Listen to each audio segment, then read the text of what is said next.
Some people actually fear success. Success comes with a lot, right? But until you can overcome that average reality that you live in, no matter what you're on, once you become comfortable there, it becomes average. Anyone can live in average. Everyone can live in mediocrity, right? Then there's those outliers who consistently push themselves to go to the next level. And the thing about the human mind and the human body, it will go as far as you push it. Hey everybody, welcome to another episode of Impact Theory. Today we are going to melt your brain. We are here with the one and only, the Wallstreet Trapper. What's good, What's man? up, dude? I'm good, man. I appreciate you letting me come, man. I could not be more excited. So we were talking before we started rolling. So you are not a financial advisor. Nobody should take this as advice. I don't want you to have to caveat that over and over. But you understand the stock market and you are bringing sound investment principles to people that typically thought that this shit was either beyond them, uninteresting, uncool, whatever. And I think you are changing lives in a way that few people are. And throughout the course of this interview, I have no doubt I'm going to heap you with praise because I am so blown away by what you're doing and how good you are at it. And I think that's really the important part. But let's first go into the story so that people understand your bona fides, how you came up. Start with prison, how it changed your life, what you learned. That would be super helpful. Dope. So even before prison, at about 9 or 10, I saw my moms get shot in front of my face. So immediately, my mindset on violence was, it's a necessary evil, right? Because I was surrounded around it, right? So my early years were surrounded with violence. I saw my mama selling drugs. I saw my mama robbing. I saw my moms get robbed. I saw her get shot. And then she later on went to prison, right? So I saw that early. At 14, my mom was in prison and I lost my grandmother, which was who I was living with at the time. And my mom's and my grandmother always had this conflict where my grandmother was like, listen, he doesn't need to be exposed to that. Now, my grandmother was an entrepreneur. So I saw entrepreneurship from two different spectrums. My mama as a hustler, and the streets teach you so much about investing in business, right? And we never can connect the two because we aren't exposed to that yet. This is all we know. So we live in this dome, and then what happens is we start to adjust to our surroundings. Just like in investing in entrepreneurship, you have to understand your competitors. In the street, you gotta not only understand your competitors, which is the people who are hustling against you, you also gotta understand the predators, right? And so you understand all of that. So moms goes to jail, grandmother's an entrepreneur, she has a fruit company. And so she's telling my mom, like, yo, like, you can't just expose him to this. And so my mom is like rogue. So she's like, listen, the streets is all around us. We talking like 1989, 1990, 92, New Orleans, murder capital of the year, back to back to back. Like, that's all it's known for at this time.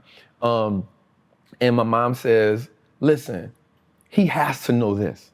It's the only way he's gonna survive in New Orleans. So if anybody has to teach it to him, I'm gonna teach it to him. I'm not gonna hide it, I'm not gonna sugarcoat it. Some people were like, she was a tyrant, but I understood it because it helped me survive in those tough years of my life. 14, I'm homeless because my mom's in prison, my grandmother's dies. I go to Delaware for about 60 days. At 14? Yeah, I go to, because my uncle lives out there and nobody wanted to take me in. It's kind of like taking, and I don't want to use it bad, like taking a wild animal and trying to domesticate him. It's extremely hard and nobody has the patience for it, right? Yeah. So I go to Delaware and I just get in trouble, like back to back to back, to the point where the police comes to my uncle's house like 3 times. My uncle is just like, bro, like, I can't do it, right? You affecting my family right now. I'm like, and I get it, I go home. So now I'm like homeless for a minute, sleeping in abandoned houses, sleeping in abandoned cars, but it don't bother me. Like, I'm like, all right, cool, this is what we doing. I moved with my aunt, who at the time was on drugs. So I'm like, okay, I got a roof over my head, but we live in a duplex. So that's a house, you know, it's 2 houses. Yeah. And I turned, the landlord was on drugs. So I created a deal with her to let me get this side of the crib, and I would pay her in drugs every month, and let me just make this my trap house at the time. Right. So I'm 14 years old, I got my own crack house, I'm living on this side, I'm paying my auntie in crack, she's taking all of my clothes and my shoes and crack and whatever the case may be, but at 14, this is what I'm doing. Right. I'm only really going to school at this time to just like fraternize.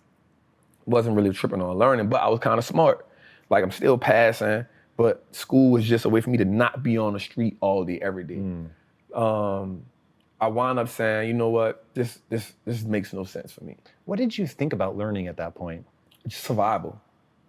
That was the only thing. You're for not me. reading yet, though. Nah, I'm not. I'm just on survival mode. Like the world, I just want to get to the next day. I want to make as much money as I can selling crack. I got to send my mama money in jail, right? I got to go to jail. I got to switch shoes out with her so she can still be fly. Like I'm going through that process. So survival is the only thing that makes sense at this time. The game is the only thing that makes sense at this time, right? It's no, what are your future? What do you want to be in the future? I don't know. I'll be the biggest dope dealer I could be. I don't know, right? That's it.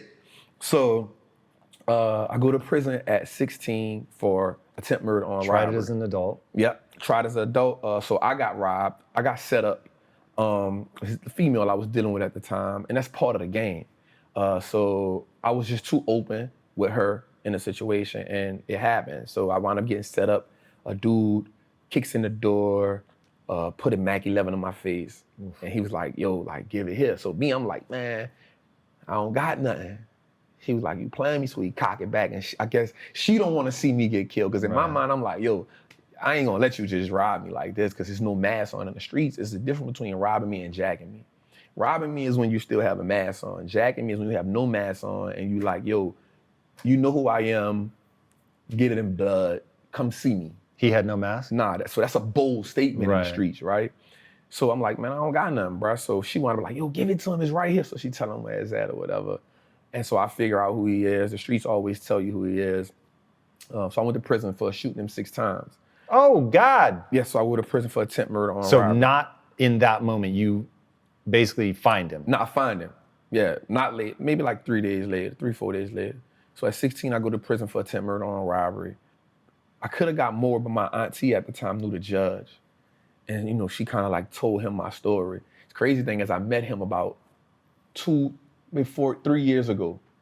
And I told him, thank you. The judge? Yes. Whoa. I told him, thank you. I got presented with an award in New Orleans for being an outstanding father. Whoa. And I had no speech. Yeah, I had no speech. I got a picture in my phone. I'll show it to you. And he wound up passing like 2 years ago.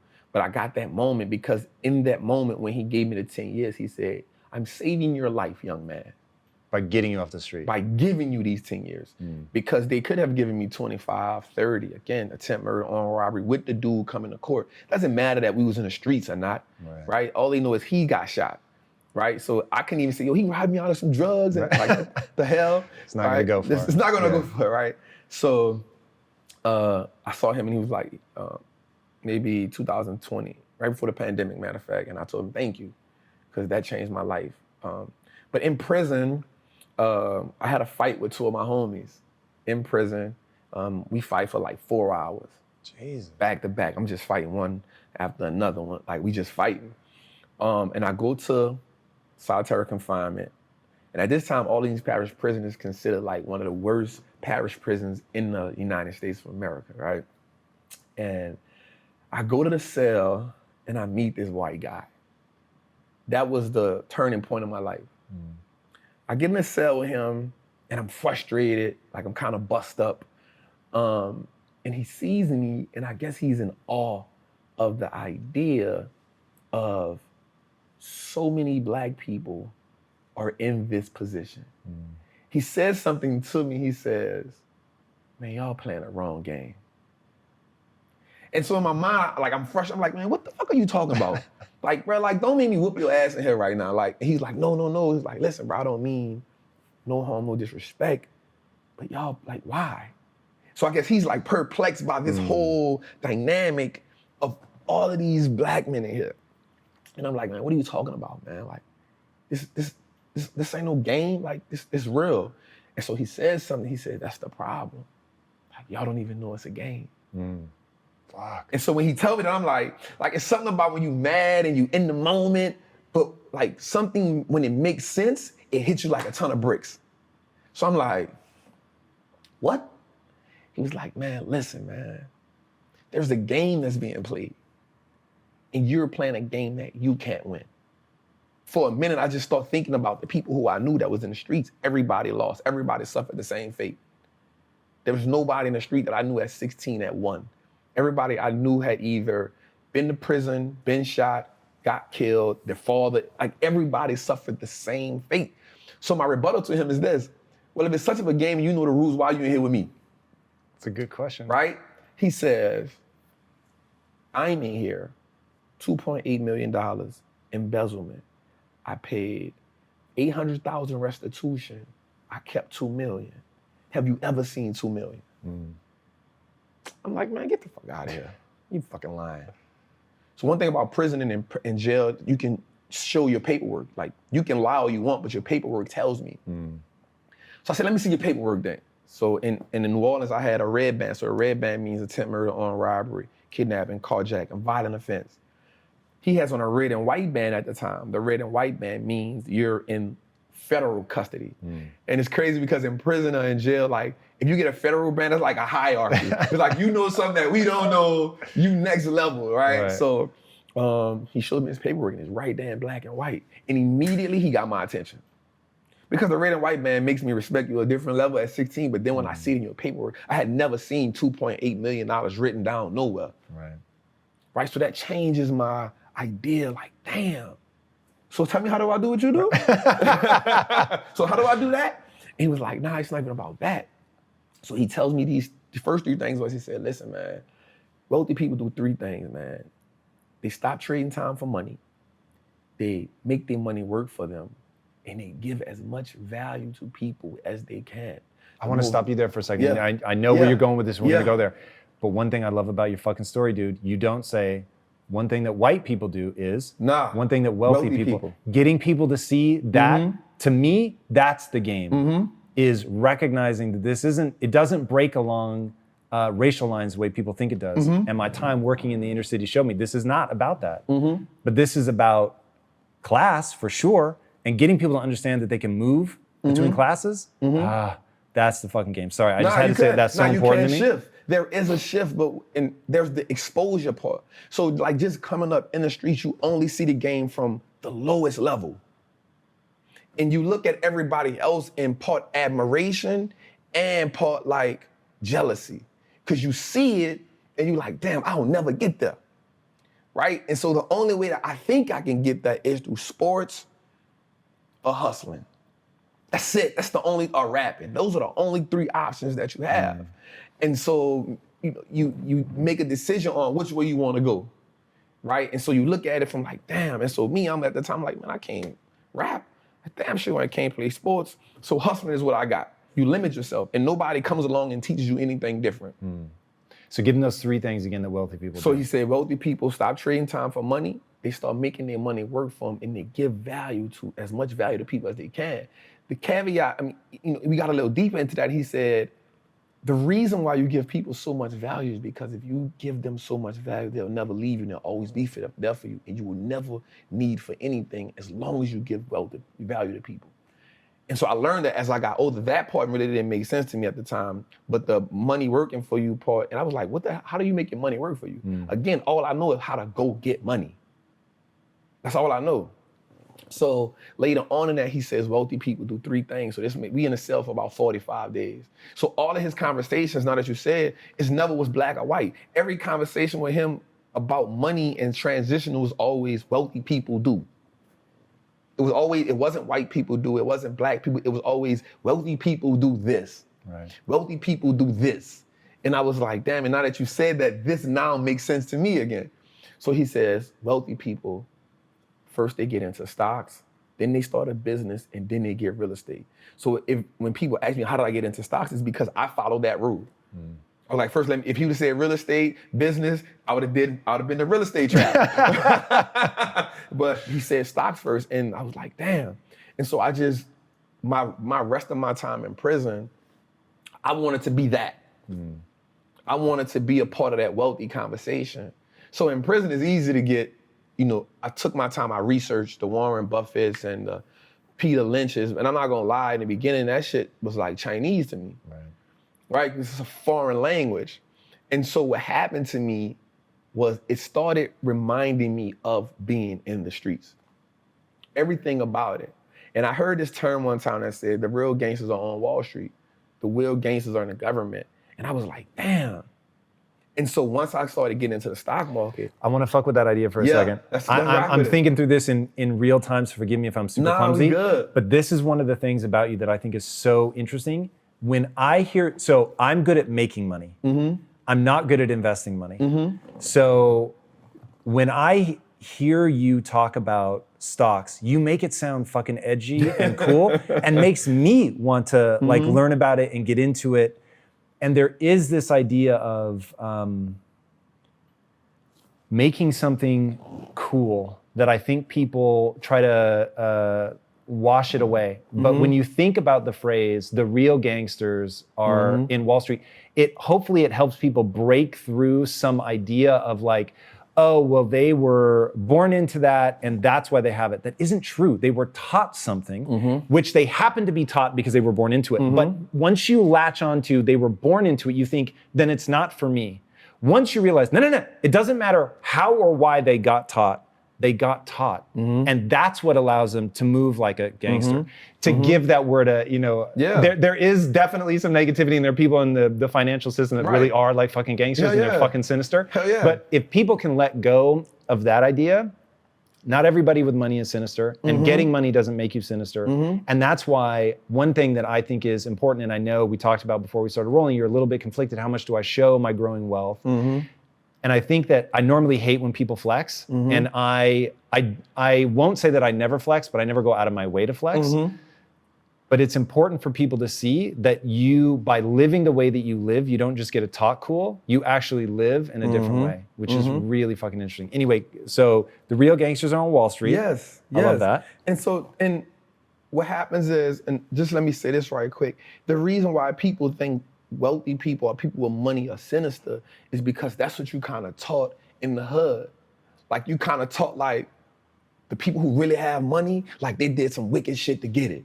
They did some backstabbing, cutthroat shit to get it, and you'll never get that, right? And so that same mentality now happens on a lower level, right? The hustling, the dope dealing. So now you think like, yo, I gotta just do sinister shit to get money.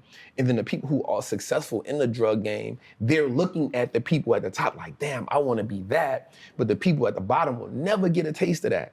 And so now we just kind of living off ambition. And so now the people who are in the middle who working, they're like, oh, them people with money, they all crooks. Because being at the bottom teaches you to envy people at the top. Right.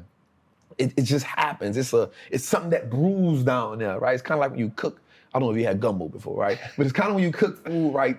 The base goes to the bottom. And so most people live in that bottom, never knowing how they'll get up there, right? I remember, so when I was working in the inner cities, I remember having this moment where I was like, wait a second, this is not an intelligence problem. Intelligence is evenly distributed. Like I remember saying to my wife, the next fucking Elon Musk is gonna be found somewhere in Compton. The problem is, he doesn't believe in himself. Yep. And so he's not gonna do anything. And so I became obsessed with this idea that generational poverty is not about money, it's about mindset.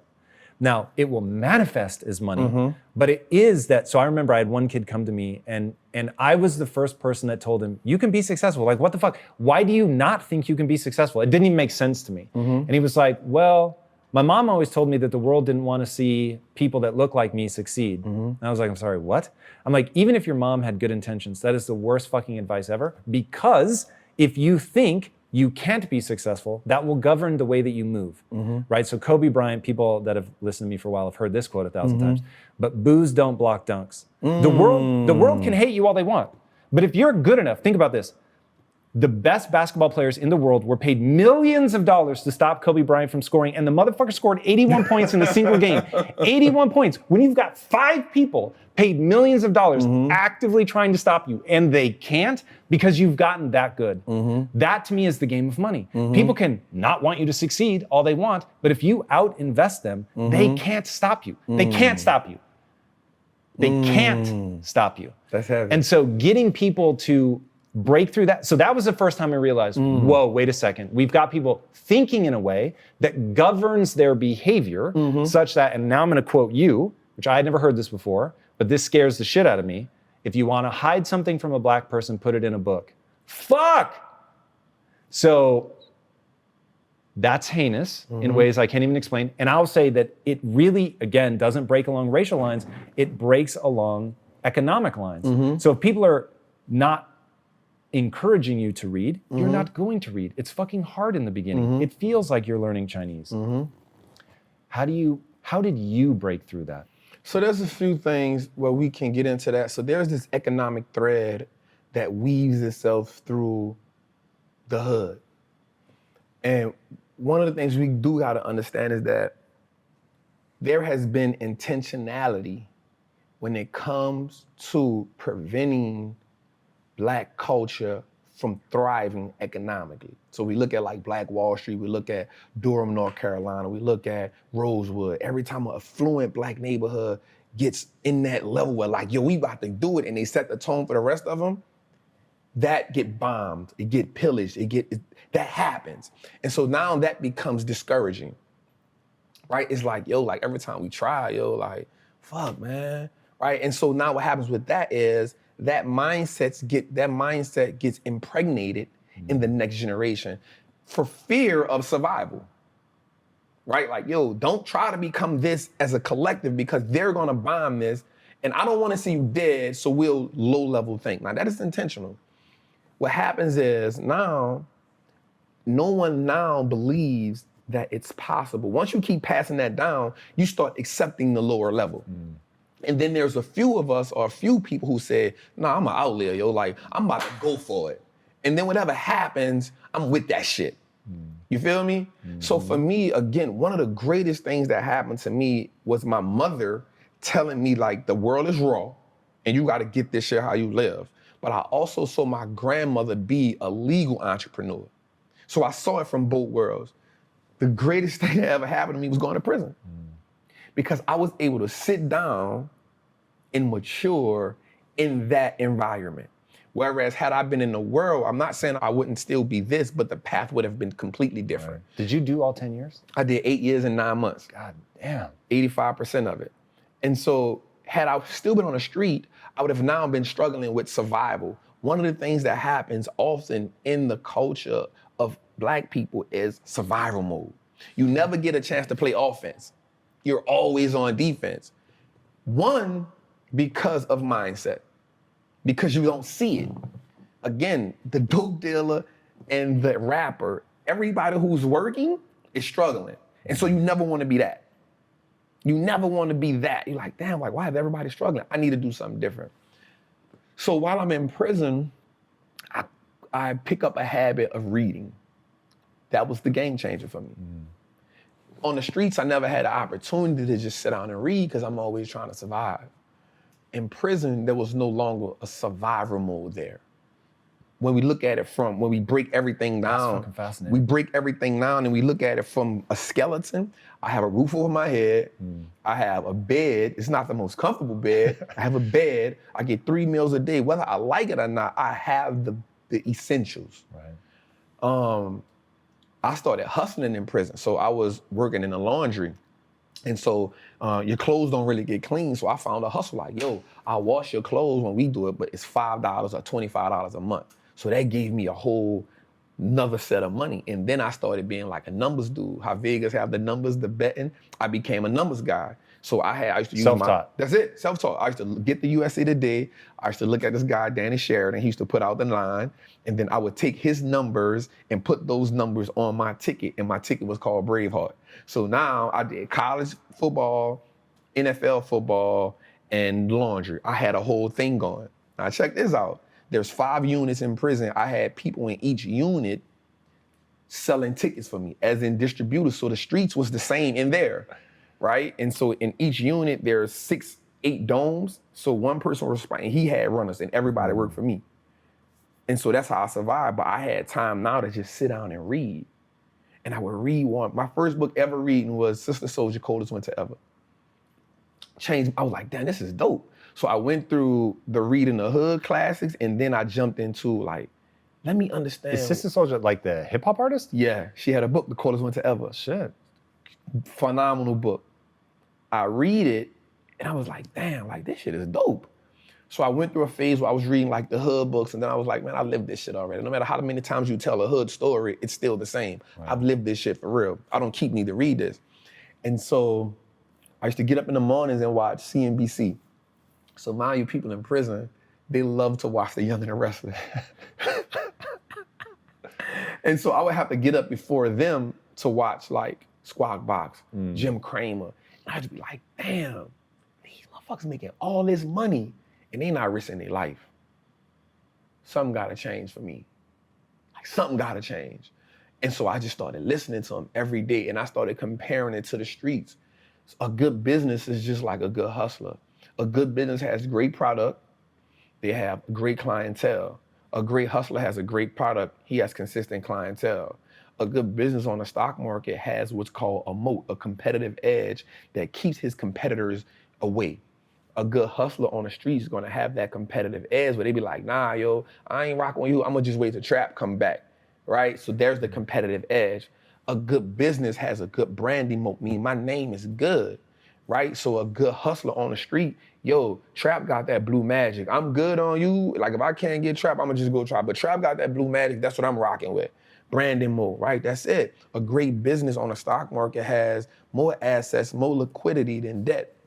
A good hustler on the street is if you don't learn how to fund your business, if you're operating where all you have is re-up money, you're not gonna last long. So those components reminded me the same. On the stock market, in the world, if a company's paying tariffs, that's equivalent to a dude on the street going pay draft to go hustle in somebody's hood. Like you can't hustle over here unless you pay me draft. It's the same as a tariff. It's the same thing. Yeah. So once I broke the game down to a way that I can understand it, it wasn't about me just being brilliant. It was like, yo, how do I make the game winnable for me? This is a really important idea. This is what I talk about with business and mindset. I always tell people you have to understand how the game works. And what I mean by that is there's a physics to everything. So there's a physics of business, so thinking from first principles, how these things are actually structured. And I think the big breakthrough, and I've heard you say this, and I think this is really smart, there's a difference between the basics and the fundamentals. Yes. The basics is just 101. Yep. So here are the sort of words and phrases that you're gonna need. The fundamentals are the physics.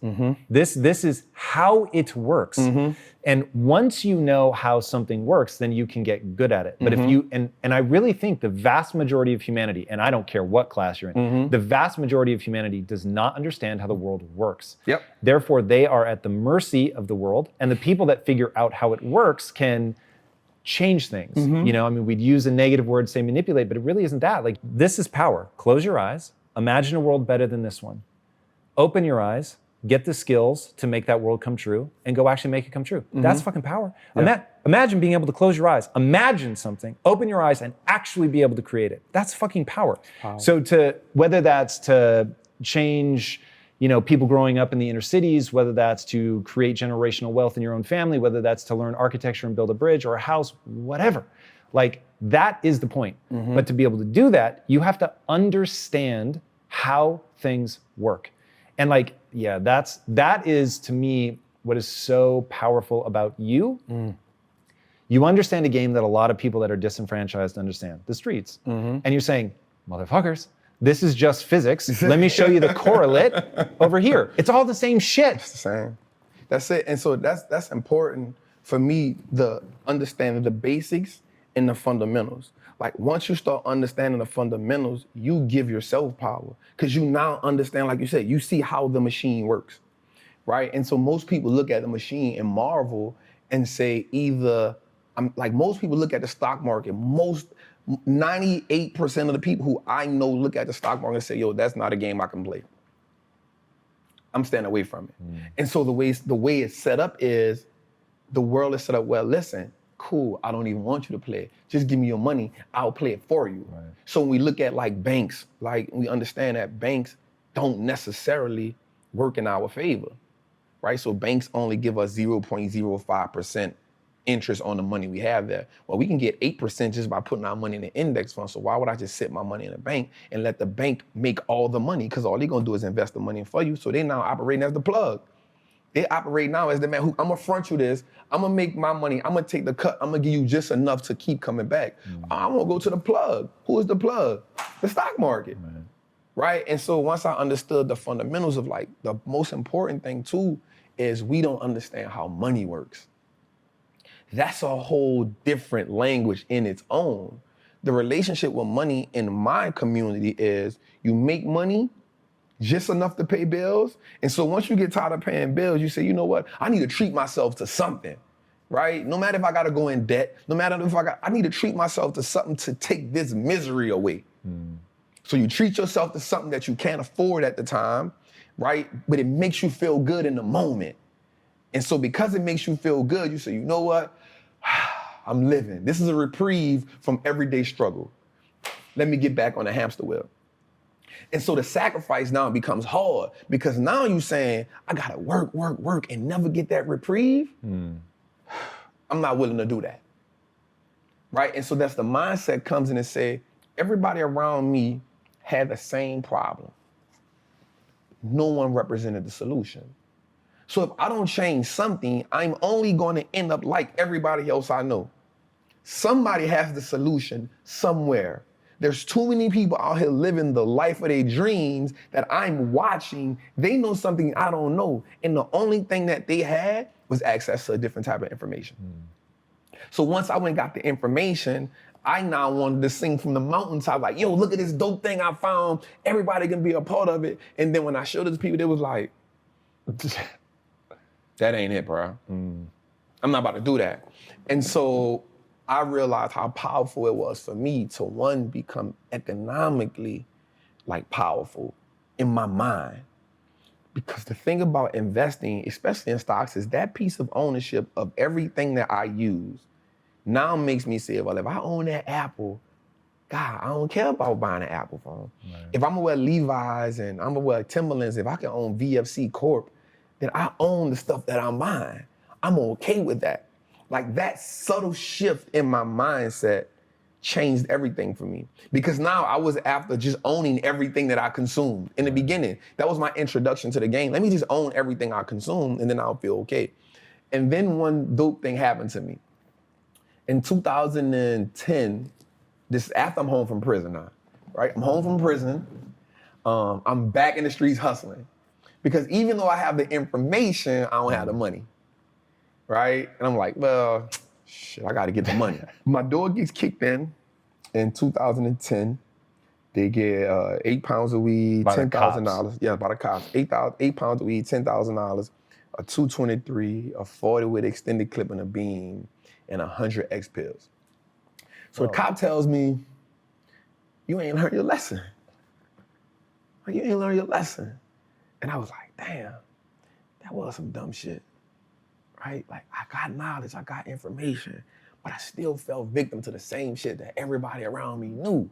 So therefore, the knowledge that I had wasn't powerful because it wasn't applied. Right. So I was fortunate, God bless me. I wound up getting found out guilty because it's called fruit of a poisonous tree. So they kicked in my door, but they didn't have probable cause because they stopped me in my truck, didn't find nothing on me. So they went to my house, kicked the door in with no search warrant. So now everything you find is null and void. That's purpose, man, because that's not supposed to happen, right? I'm thankful for that all the time. And then, but that put me in a situation because now, even though it cost me $60,000 to beat that charge, I don't have no money. So now I get into the robbing game. So now I start robbing dope dealers, right? Because an OG told me that a person who works a job every day, they not a part of this game. So they not fair game. You don't mess with them. But somebody who sells a nickel bag, he fair game. A shark don't care if it's a tuna or whatever. If you in the ocean swimming, you fair game. And so I started robbing dope dealers at the time because I was like, yo, if you want, you can't call the police. If you want to see me, I'm with it.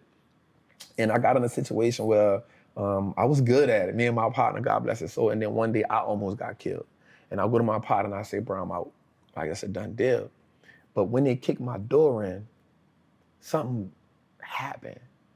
So they took my truck, they took my money, but they didn't mess with my stock account. It didn't freeze, it didn't. I said, hold up. They don't think I'm smart enough for this. In the book 48 Laws of Power, it says, never underestimate your opponent. And at that point, I realized that America underestimates us. And it's from a class issue because we've never said we're capable of doing this. It's a game we just didn't play.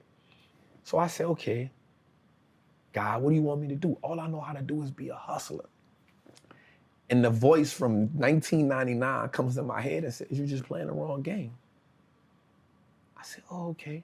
Start working as an iron worker, building stadiums, building power plants.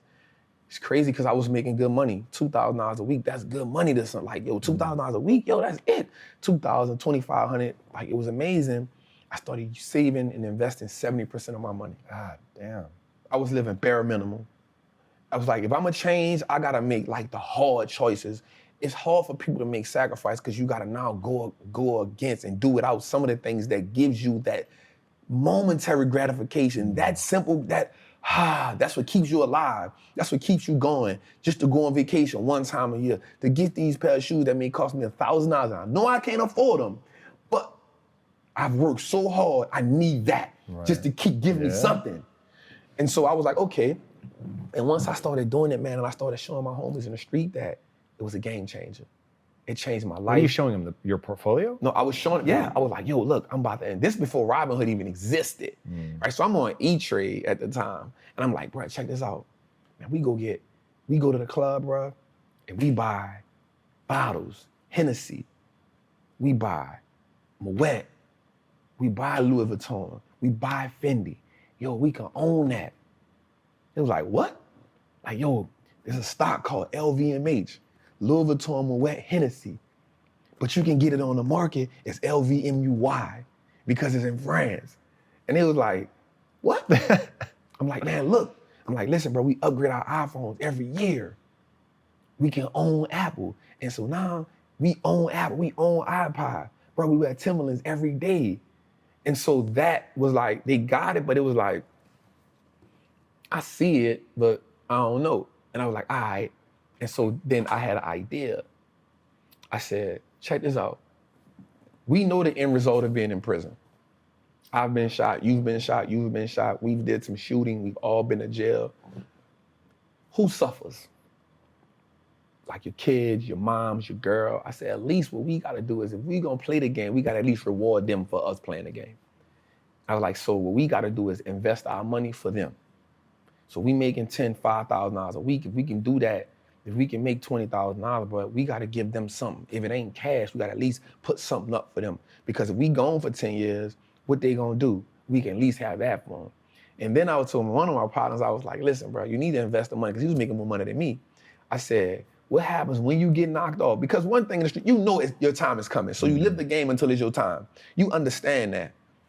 What happens when you go do a 5-10 year bid and you come home and nobody can give you money? At least if you got it in the stock market, when you come home, you up.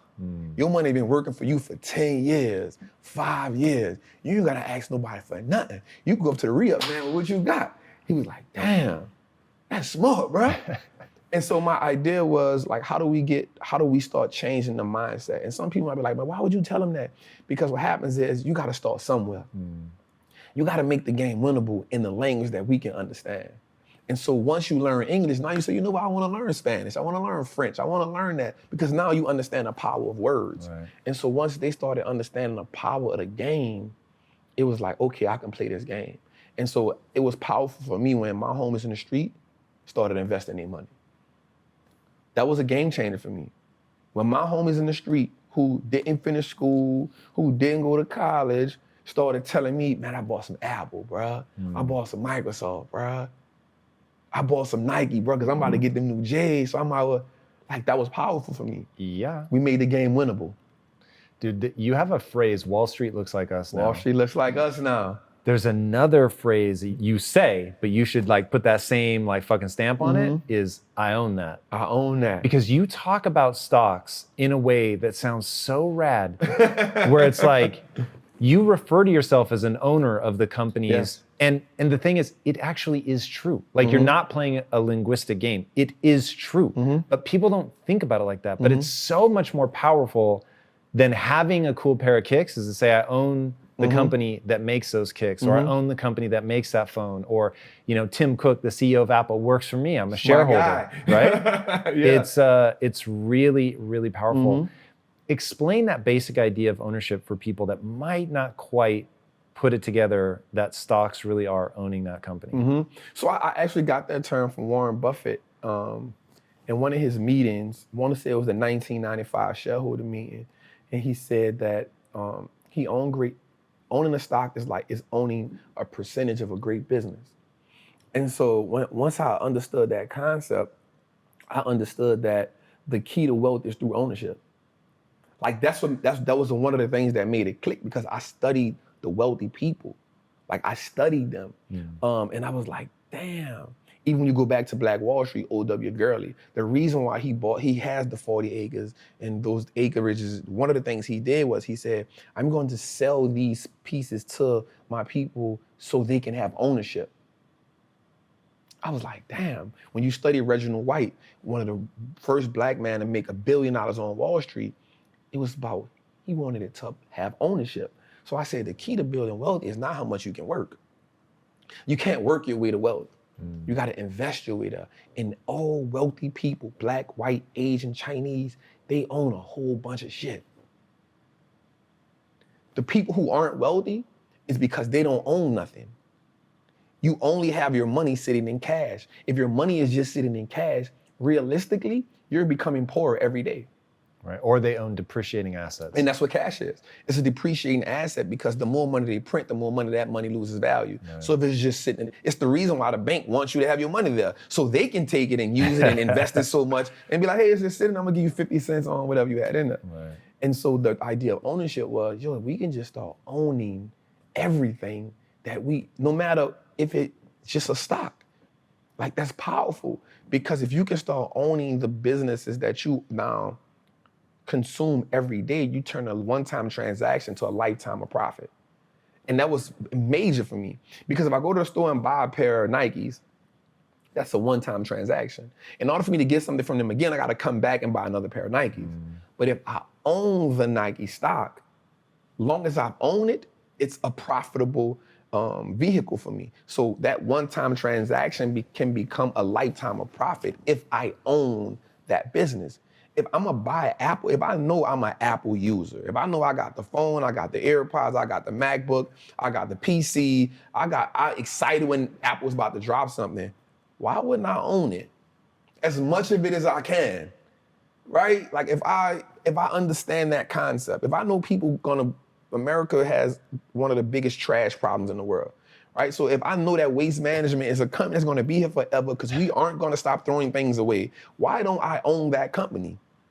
Because I know everybody throws things away. And so now, instead of me getting excited about Apple Line being around the corner because it's a new phone, I'm like, y'all about to make me some money, right? So when I hear a company like Waste Management has bought 40 acres of disposable land for another landfill, I'm excited about that. And another great thing about the stock market is, for me, it now makes me pay attention to the world. And so now I understand what's going on in the world. I started learning business cycles, market cycles. You know what I'm saying? Like, because now I can understand, this is okay. Things are going out of business. Okay, we're in this cycle. Okay, people are hiring. Okay, we're in expansion cycle. And so now I took an economic class on my own without just understanding the world. And so you start understanding when something is happening in China. Okay, something happening in China, so I own Apple. Apple has 20% of their revenue in China. Okay, they might take a little hit right now. You know what I'm saying? So the stock market helped me start understanding how the world moves, the fundamentals. Right? And so that's important. I really hope people, I really hope people pay close attention to you, because even in this interview, they're not gonna understand how much you know. And I've listened to hours and hours and hours and hours and hours of your footage, and I'm just like, fuck. So one thing I wanna be on record as saying, and you can play this on a loop on your fucking website, whatever, is that I can afford any money manager I want, and you are as knowledgeable as the money manager that I have. I'm very impressed with your ability to explain these concepts. And so that's important to me for a couple of reasons. One, there are certain people that are only gonna listen to you. So it's great. So they now have access to, I'm telling you, world-class information. And then number 2 is the journey that you've been on. You started on the streets, were homeless, in prison, like really caught up in the lifestyle. And through knowledge, you have transformed your life and your family's life. And if they can believe that you can do it, they have what I call the only belief that matters. The only belief that matters is this. If you put time and energy into getting better at something, you will actually get better at that. Hell yeah. And that is true for every human. Now, why is that the only belief that matters? Because your behaviors follow your beliefs and only behaviors matter. So if you invest in the stock market, even if you don't believe in it, your investment could still go up. If you believe in the stock market and know it's the surest path to wealth, but don't invest in the stock market, you'll never reap the gains. So getting people to believe that they can get better, because what you've done is just read and study and research and spend time watching CNBC, and then you look, like I heard you once explain, oh, I'll see a ticker symbol go by that I don't know it. I don't sit there and waste time that I don't know it. I just go look it up. Yeah. And so now that's another ticker symbol. And for anybody that just heard ticker symbols, like, what the fuck is a ticker symbol? Go look it up. Right? So you're such a powerful example of the power of knowledge. I think that's really, really interesting. So yeah, I hope that this is, for people that didn't know you before coming into this interview, hopefully they'll spend more time because they'll see just how much you know. Man, thank you for that. And I understand that knowledge is what gives us leverage in life. It's not about how strong you are. It's about what you can learn. And then how can you actively apply that? I have this acronym called FEAR, finally exiting average reality, right? And what happens is, until we can overcome the fear, some people actually fear success. Success comes with a lot, right? But until you can overcome that average reality that you live in, no matter what you're on, once you become comfortable there, it becomes average. Anyone can live in average. Everyone can live in mediocrity, right? Then there's those outliers who consistently push themselves to go to the next level. LeBron spends $1 million on his body, working out, eating right, agility, mobility, because he will never be average. And the thing about the human mind and the human body, it will go as far as you push it, right? There's science that says that Gandhi levitated before. The power of the mind. So you may look at it like, man, nobody can't levitate. You out of your mind. But there's a level of meditation, concentration that you can lock into that can take you there. As long as you believe in it. Like you said, the only belief that matters is, what do you believe you can do? I personally believe that there is nothing I cannot do. And for me, it's all about impact, purpose, fulfillment.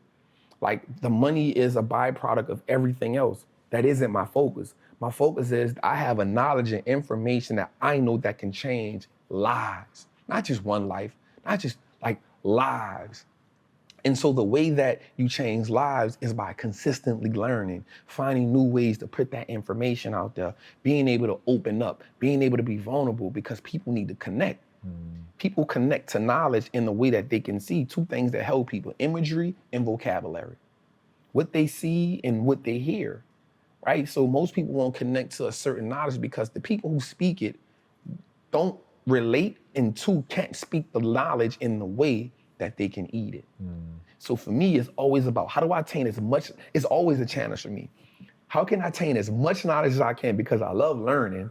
Like, I love learning, but then how do I take that and be able to now reciprocate it or give it to somebody who may not understand calculus or trigonometry, but if I can give it to them in this way, they can say, oh yeah, I got it. And there's more people that struggled in the world that has become successful.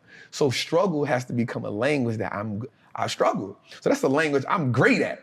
So if I can break down things into a struggle language, now I make it the game winnable for everybody. And that's the goal, to make the game winnable for everybody who's bold enough to step into the batting cage. If you bold enough to do that, I was bold enough to jump in a goddamn 152-foot tank with sharks in Dubai. If you're bold enough to do it, there's an experience that comes from that. And that experience is so exhilarating, it will take you to the next level. Because now you keep chasing the next level of you. And that is when you start understanding life at a whole nother concept, when you start understanding that, yo, for the longest, I was just low level living. I was low level thinking. Now that I've been exposed to something, and I say this often, whatever you haven't been exposed to isn't your fault. Once you get exposed to it, you now are accountable for it. And so once I've become exposed to so much knowledge and information, once I expose you to it, you're accountable because now you can no longer say, I didn't know. What do you say to people that don't think they have enough money to invest? So the important thing for me to tell them is start where you are. You build a house brick by brick. I mean, of course, you can get a house put together all at once. You know, we live in that world I get now, the idea. right? But you build a mansion, you build an empire, you build it brick by brick. Like you start with $25. And we have to understand, RIP to Nip, man, the great, he says something that's phenomenal. He said, we on a marathon.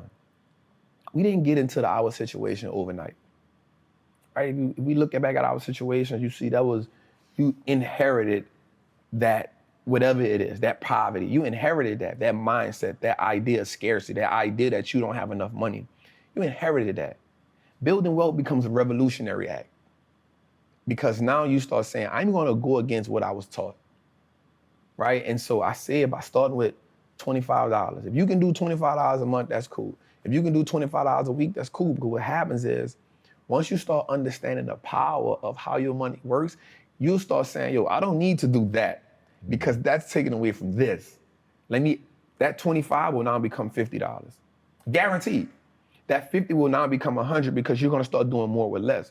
The person who works out and sees that they drop 10 pounds in 2 weeks says, you know what, I'm gonna go a little harder because I know if I can drop 10, I can drop 20. Right? I know if I see one muscle shape up, I know it's possible. The word possible is so powerful. Possible changes the game. Instead of it being impossible, we now say I am possible or I'm possible. That changes the dynamic. So the first mindset is saying, invest in your first stock. It don't have to be a winner. It doesn't have to be a home run. It can be an AT&T stock that costs $26 right now. It may not be the best investment in the world, but you started, right? And the great thing about anything is you can't be great if you never go to practice. You can't hit 81 if you never get in the gym. Yeah. So just get in the gym and then find somebody who can teach you. Be dedicated to understand the process. Warren Buffett said he reads 500 pages a day. That lets me know I got a whole lot more reading to do, man. I'm an audible book junkie right now because if he's the greatest investor, and if he's reading 500 pages a day, I don't know how he does it. But in my mind, if he's still learning, I got a whole lot of learning to do. If somebody like Monesh Pabrai and Guy Spivey can pay Warren Buffett $1 million to have lunch with him, and these are already great investors who I look up to, if they can pay him $1 million to go have lunch with him, that means they're trying to learn. Their learning has to go to the next level. So if learning is the catalyst to everybody who's wealthy and successful, I can never be sufficient with what I know. And I think that has to happen too. We have to understand the power in learning and being educated, man. No doubt. Yeah, man. Where can people find out more about, because I intentionally did not spend a lot of time on the actual financial part of it, but you have so much good information. Where can people connect with you and learn more? So on Instagram it's Wall_Street_Trapper. And on YouTube it's just Wallstreet Trapper. On Twitter it's Wallstreet 504. All right, because somebody stole my Wallstreet Trapper, man. But that's where I'm at right now. What about your classes? I'll hype those up. I have those on The Trapper University, man. I have a vision, man. I'll talk to you about it. So The Trapper University is where you can get all the courses, all the ebooks. I appreciate that, man, for sure. I mean, I teach just investing on so many different levels for us. And I also have a group called Trappers Anonymous, where we teach a lot of stuff. I'm a lot of engaged in that, so definitely, man. But just check me out on social media. You don't even have to get nothing from me. Just check me out on there, and then that information will change your life for sure, man. Thank you for that. For sure, for sure. Boys and girls, this one was important. I knew that this was going to be a lot of fun, and I didn't know just how meaningful it was going to be.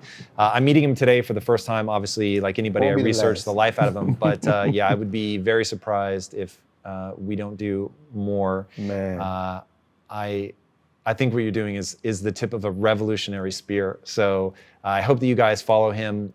What you can find for free will already change your life. And I'm telling you right now that I have access to anybody about money, and I found his information really useful.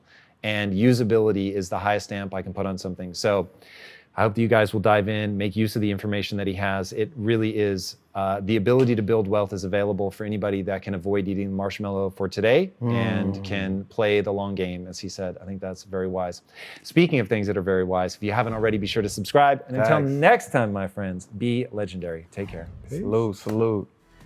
Now I always cut losses quickly. I only invest small amounts that I'm willing to lose. If the stock starts to go against me for whatever reason, I don't care how good my analysis was, if it goes against me by 5%, I'm out.